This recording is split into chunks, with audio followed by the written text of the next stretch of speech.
मैं रेलवे मालगोदाम श्रमिक संघ का ऑफिस एडिटर हूँ। तो हम कोर कमेटी में हैं। तो पूरा हिंदुस्तान में हमारा संगठन चलता है। तो हम लोगों का दाबी जो है, हम लोग जिसके लिए बात कर रहे हैं सरकार से, डीआरएम से, जीएम से, सब जगह में हम जाके हमारा प्रार्थना किए है। जो 70% जो मजदूरी, जो 70% रेलवे को मुनाफा जो देता है जो मजदूर, इनके लिए आप लोग क्यों नहीं सोच रहे? जो ढुलाई का काम करते हैं, वो बोरी लोड करना, अनलोड करने का काम करने के जो है माल गोदाम में, वो बेचारे लोग पीढ़ी पीढ़ी काम कर रहे हैं। इनका दादा किए थे, उनका बाबा किए, उनका बेटा कर रहे हैं। ऐसे लोग अभी तक भी उनको बोलने जाए तो हमको बोला जाता है ये बाहर का लेबर है, ये रेलवे से कोई कनेक्टेड नहीं है, ये ठेकेदार ले आता है पकड़ के, इसका उसका मजदूर दिया जाता है और उनको छोड़ दिया जाता है। तो हमारा ये बात है, जो लेबर 10 साल काम करता है उसको आप परमानेंट करा देते हैं कोई भी जगह में, कोई सेक्टर में।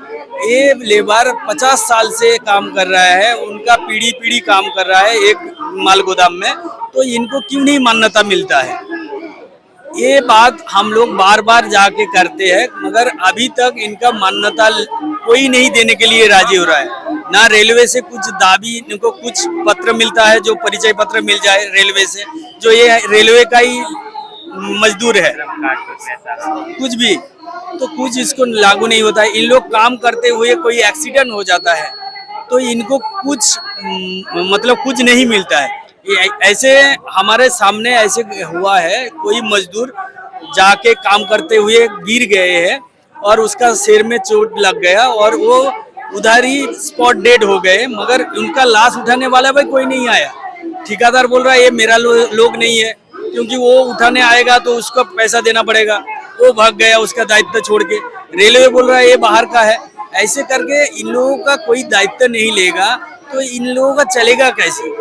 हम लोग बार बार सरकार के पास अपील करते हैं, जो इनके लिए आप लोग सोचिए, इनका कोई एक मान्यता दे दीजिए, एक न्यूनतम मजदूरी दे दीजिए। पकड़ लीजिए, कहाँ भी एक मजदूर इसका ढोलाई के लिए कुली को मिलता है 50 रुपया, मगर इन मजदूरों के लिए एक 50 किलो का जो बुरा है उठाने के, सीमेंट का बुरा बोलो, गेहूं का बुरा बोलो, आटा का बुरा बोलो, जो भी उठाने के लिए इनको मिलता है कितना, 5 रुपया। कहाँ 5 रुपया, कहाँ 2 रुपया, तो इनको काट के इसके पास आता है 1.5 रुपया एक बस्ता। बाकी लोग खा जाते हैं इनका बिचौलिया जो सब है। तो हम लोगों का मांग है, इनका एक न्यूनतम जो रेट है ये वो फिक्स करा जाए और इनको एक सम्मान दिया जाए, जो ये हमारा माल गोदाम का मजदूर है। यही खाली हम चाहते हैं। इन्होंने जो कमा लेगा इसमें इनका चल जाएगा, इसके लिए सैलरी देना, सरकार को कुछ करना कोई जरूरत नहीं है, मगर इनको खाली मान्यता दो, इनको प्रोटेक्शन दो, इनको शिक्षित करो, इनका बच्चे के लिए स्कूल में भर्ती कराओ, इनको खाने पीने का कोई बंदोबस्त बना दो, यही चाहते हैं। तो इसके लिए हम लोग बात कर रहे हैं। हम डीआरएम से बात किए, जीएम से बात किए, हमारा एक केस भी चल रहा है रेलवे के ऊपर, हम केस किए, वो ट्राई पार्टी भी हमारा हो गया है, मगर अभी तक हमको कोई रिजल्ट अभी तक ऐसे नहीं मिले जो हम लेबर को बोल पाए और उनका मतलब मनोबल को बढ़ा पाए, जो हम करा दिए। तो इसलिए हम प्रार्थना करते हैं, सरकार से भी करते हैं और जो विरोधी दलों का नेता है इधर का जो भी है, सबसे प्रार्थना करते हैं जो हमारा जो प्रॉब्लम है वो सुना जाए। और ये मजदूर जो रेलवे मजदूर है, जो ठेकेदार के अंदर काम करता है, कंसाइनर के अंदर काम करता है, इनके लिए सोचा जाए, कोई एक अच्छी तरह इनका मतलब खाने पीने के लिए कुछ बन जाए, इसको कोई प्रॉब्लम ना हो। और मतलब शेर जनता पर ही वो पूरा किसानों का इस तरीके में ही इसका पर ऑल इंडिया में ही जेल भरो उनका है। मतलब ही इस्लाम जो लेके 4 करोड़ भी रहे वापिस लेने के लिए, और जो किसके जो वादे किए उनको ही लागू नहीं किया जा रहा है, उसका भी अभियान चल रहा है। मतलब क्या है, किसको जेल में एक प्रदर्शन, एक जने की तादाद अपनी संख्या को मास को दिखाने और विरोधाभास को मजबूत सरकार पर दबाव बनाने के लिए ही ये आंदोलन किया जा रहा है। बीजेपी तो दावा करती है सब कुछ चंगा है, देश में सब अच्छा चल रहा है, और आप सड़कों पर उसके पास में ही कथनी और करनी में बड़ा अंतर है। कहती है क्या, करती है क्या। वो हमेशा ही हाथ कंगन को आरसी क्या, पढ़े लिखे को फांसी क्या। तो आप देखो कि कितने जुमले बोले हैं। एजुकेशन पर निजीकरण किया जा रहा है, मजदूरों पर हमला हो रहा है, जो भी खाद्य सुरक्षा पर ही कटौतियां हो रही हैं। इस तरीके की है कि वो हम सुविधा दें, परंतु चारों तरफ से वो हमला ही हमला हो रहा है। और मोदी जी तो कहते हैं ना, मैं गरीब का बेटा हूँ, मजदूर का बेटा हूँ, और आज मजदूरी जो है सड़क पर। वो आज तक भी जिन बातों को कहता है, एक भी प्रमाण नहीं दिखा पाता। वो कब चाय बेची है उसने, कब तो चाय बेची थी, कहाँ की उसने डिग्री हासिल की थी।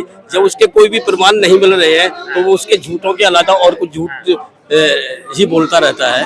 उसका ये एक व्यवहार बन गया है। सत्ता में अब तक क्यों बने?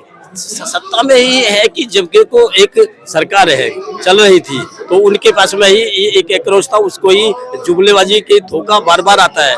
अभी 2 बार आया, 3 बार आया धोखा। जनता को झूठों के आधार पर ही जनता को बांट कर ही, जैसे कि अंग्रेज ने हमको गुलाम बनाया, वोट डालो राज करो की नीति बनाई, उस पर ही ये जनता को धर्म और जाति के नाम पर ही बांट कर ही सत्ता में आए हैं और किए गए वादों से मुकरते जा रहे हैं। तो अभी क्या लग रहा है कि इतने सालों से आप लोग लड़ाई लड़ रहे हैं, अब तक कुछ नहीं हुआ, आगे कुछ हो पाएगा? ऐसा है कि देखिए कि किसी व्यवस्था को परिवर्तन करने के लिए एक दिन में नहीं बदला जाता। जुल्म के खिलाफ ही अपनी आवाज जारी रखोगे, आवाज को रखी कि जुल्म कमजोर और वो खत्म भी होगा। एक दिन कि परिवर्तन आएगा। जैसे कि आप कहते हैं कि एक सरकार थी, कांग्रेस की सरकार थी, कितने सालों रही, आजादी हमको एक दिन में नहीं मिली। जैसे आजादी का आंदोलन था, ऐसी व्यवस्था परिवर्तन का कांग्रेस ने या दूसरी पार्टियों ने भी वो किया, वो भी बदली। आज ये भी ही इस तरीके की जनता के बीच में ही जो परख लिया है और उसके नाराज है जनता, और इसको अब बदलेगी। तो बीजेपी हट जाने से सब कुछ सही हो जाएगा? बीजेपी के हट जाने से सब कुछ सही हो जाएगा? समझ नहीं कि उसका जो बीजेपी की उसका जो शासन है, वो नीतियां हैं, वो भी हट जाएंगे। कि ये जो लोगों की आंखों को ही